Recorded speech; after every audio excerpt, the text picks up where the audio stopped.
Here's my question, man. The people that are working, literally sitting in the command centers, working Iron Dome. What you want those people to also walk off the job Yeah. and just let Iron Dome not like let the missiles fall and just like people get incensed? I mean, it's gonna be a freaking massacre, bro. Is it? It will. Yeah, it will. These missiles are gonna land in the cities. I mean, that's what we're talking about. Well, look, we know. Well, here's an important question. Does God think that Iron Dome is something that's necessary and important? That's really the main question here.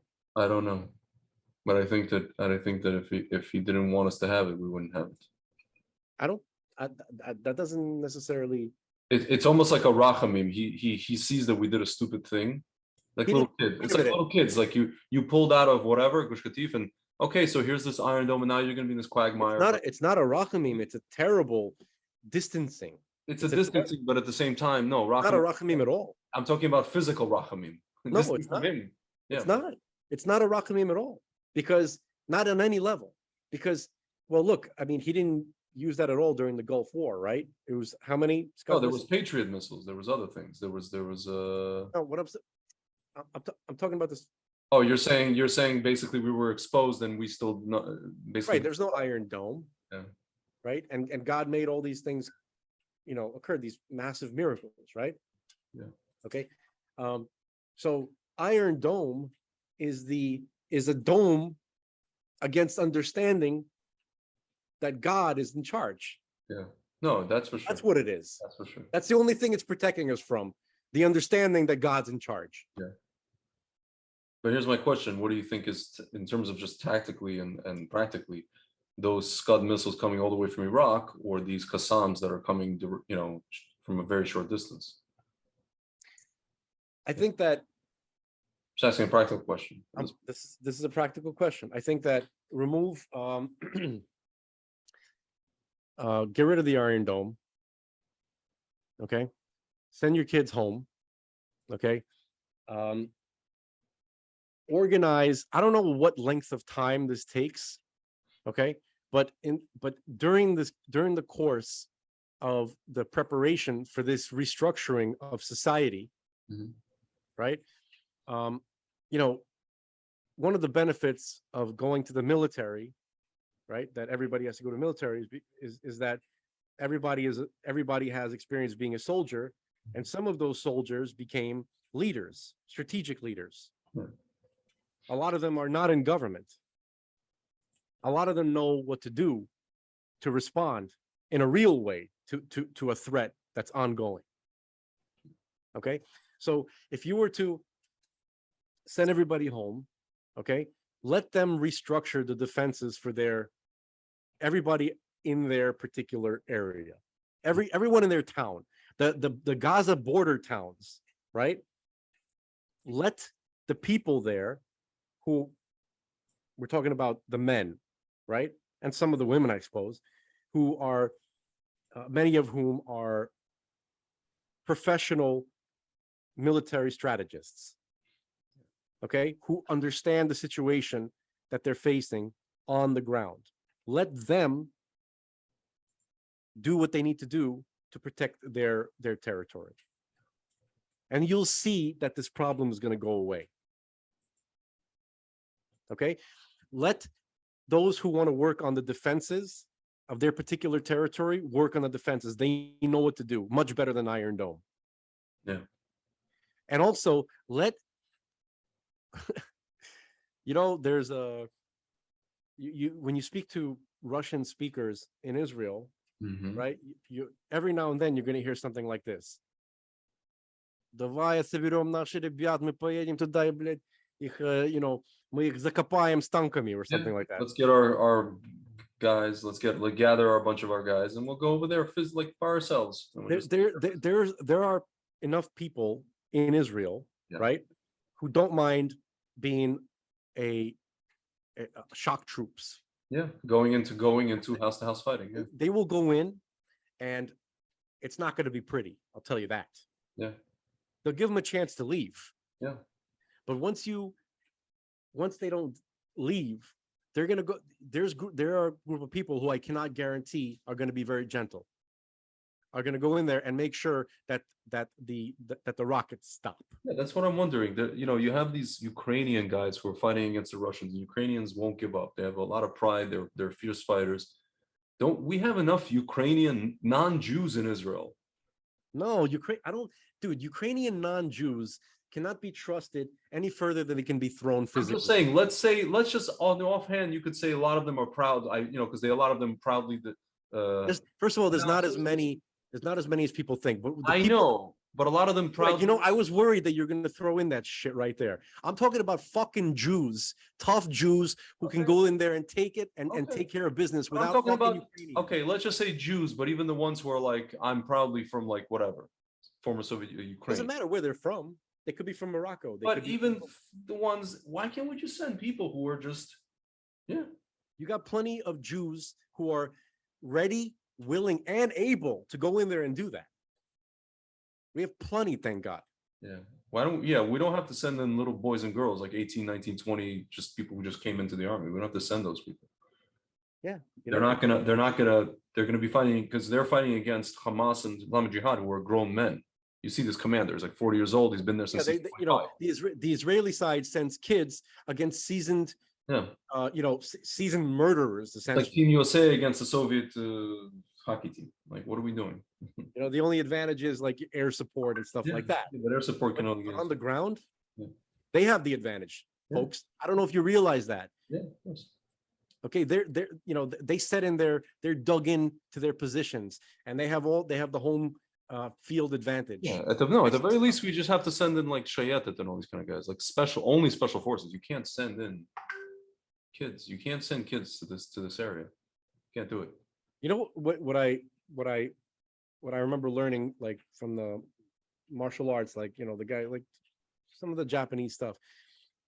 When you hear the stories about like ancient like ninja missions, right, where they send in a couple of guys, right?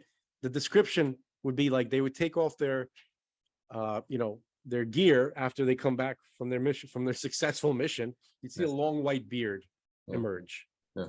They didn't send in kids. Yeah. They sent in seasoned experts. Yeah. Okay. You don't need brawn. You actually need knowledge, brains, experience, yeah, and a little bit of brawn. Yeah. Okay. You don't need to be an 18-year-old linebacker to be a good soldier. Listen, we know the guy that just got killed.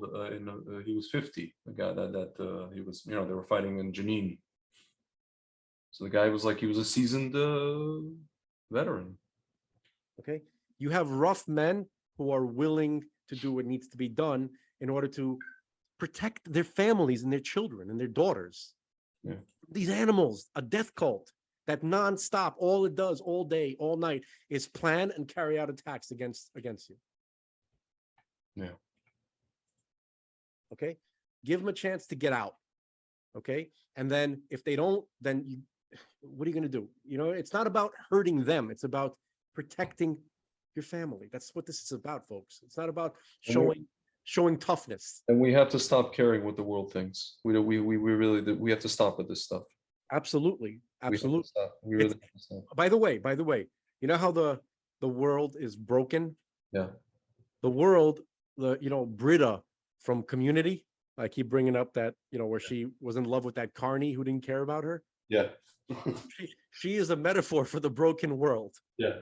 And the more Israel acts like the carny who doesn't give a shit about her, the more in love she will be with us. Yeah. Exactly. It's funny. It's a perfect metaphor. I can't even. It just came in a flash. It's like, wow. Yeah. Wow. That's why we brought this up. That's in order to really seal this concept in that we're talking about right now. Yeah. I think that's amazing. Yeah. So that's what needs to be done. The Iron Dome is not what protects Israel. It's what interferes with Israel actually coming to a real solution. It's a crutch. It's a crutch, and it's what it is. You notice, by the way, and I just wanted to reiterate what I just said, that doing this is not about showing the world that we're tough. It's all about literally allowing to create a situation where your elderly mother can walk down the street. Yeah. Without having to run to a shelter when a bomb is coming, and you know she's not going to make it in time. Yep, especially in Sderot. Yeah, it's about creating a situation where your daughter can take a walk in a park. Yeah. Without being raped and knife murdered by Yeah. by an animal. Yeah. That's all this is about, folks. Okay, so it's not about being tough, but and that's what needs to happen. But if you notice, Yeah. every time you hear this stupid language from the government, the people, the Erev Rav, the enemy entity that's souring everything that goes on in Israel, okay, creating the situation. Yeah. They're always like, we're going to show them that, we're going to hit them really hard with a tough response. Yeah. They act like pussies, but they use tough guy language. Yeah. Yep. So it's the exact opposite. Yeah. Don't say anything, just do. Say nothing. Say absolutely nothing. Silencio. That's it. If you get rid of these fuckers, you take your kids back away, and don't let your child be end up being a goon in their brute squad. Cannon fodder. Cannon fodder, basically doing their bidding, right? Mm-hmm. But all of you have to do this at once, because if one guy does it, the rest are going to be too scared. This has to, the parents, you have to all do this at once, okay? So if you do this, then you will see the real talent of Israel come to life. Yeah. The people who are, the guys, you got these like 40, 65-year-old, military seasoned warrior geniuses, right? Yeah. You got a bunch of Zohans. Yeah. Every block in Israel, of every city. Of course. Okay? You ever talk to them? I was in special unit, and he was. No, but they were. Yeah, that's right. They were. I know. I was in a special, the Goz. I was this. Yeah, you got real epic heroes, great warriors whose stories. Dude, can I tell you a secret? Can I tell you a secret? I have a friend. His father is a Syrian Jew. His mother, Oliver Shalom, she was Ashkenazi from Latvia, whatever. His father is about, I would say, late 70s, early 80s. If you ever meet his father looks older than he is. His father wears earmuffs indoors because I don't know, something with his ears, he gets cold, whatever it is. His father was, I don't know if he was there with Eli Cohen in Syria, but his father speaks like fluent Arabic, and he's from Syria. He was born in Syria. Yeah. The point where his father, every time his father flies to and from Israel, he always gets put aside, and my friend gets put aside because they see that his father was born in Syria, the guy was born in Syria, always has problems, and he looks like an Arab. So, and obviously, I think the Israeli government, they have something information on him, whatever it is. The guy basically, he's telling me, my friend's telling me, he's like, dude, you don't understand. You look at my father. He doesn't look like much.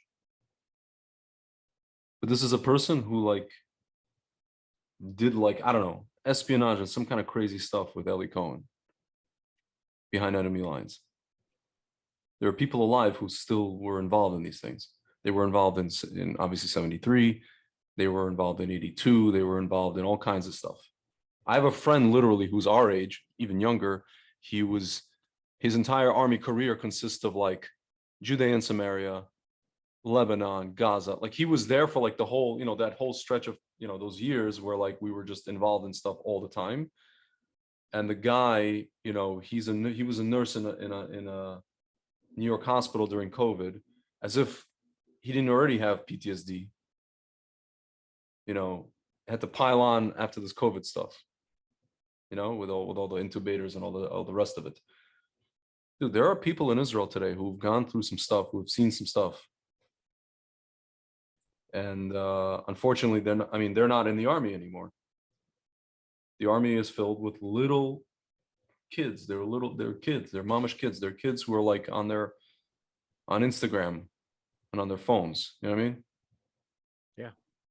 It's a different generation. I'm not saying they're, Has v'shalom, these kids are going through basic training. They know how to shoot. They know how this, how that. probably they know how to kick ass, so to speak. Dude, they killed Han Solo. They killed. What do you mean? What do you mean they killed Han Solo? Just think about it for a minute.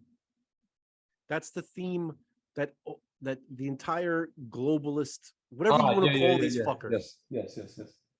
Okay, it's about demoralizing Yeah. and just getting Han Solo out of the way. The guy with 50 years of fighting Yeah. the Empire, the best pilot in the galaxy, Yeah. the one who knows every secret, every trick in the book. Get rid of that guy. He's useless. Yeah. Yeah. So Okay. yeah, man. Like I know people that whose parents were, they're still alive and they were participated in Jewish history in a way that like required men to go beyond themselves, beyond who they were, or beyond who they thought they were. And I was talking to some friends of mine, and when I first made Aliyah, and we were talking about all this stuff, and a friend told me, he's like, the reason none of this happens is because Israelis now have a lot to lose, materially speaking. As Israel has a lot to lose. Look at everything we've built up. You think we want to get into like a full-scale 1967 romp and stomp them again in the year 2022? Yeah, but they're ensuring that they're moving towards that. Of course, of course they are. Again, like I said, Rabbi Mizrahi says Israel, it's the dumbest nation on earth. They don't realize it. They don't understand it. They're like little children. Yeah. Until it hits them in the face. So they're the dumbest nation on earth. Why? Because no, he goes, why? Because we are the dumbest nation on earth.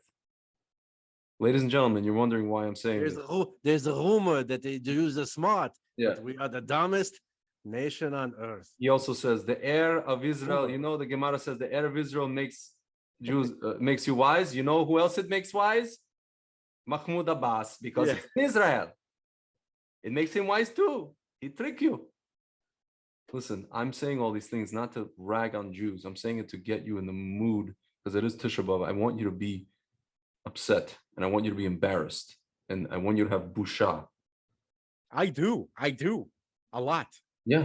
No, not you. I'm talking about our listeners. Why are they, in case they're wondering why I'm saying these things about Jews and this, because I want people listening to feel embarrassed of how dumb we've been and how stupid we're continuing to be.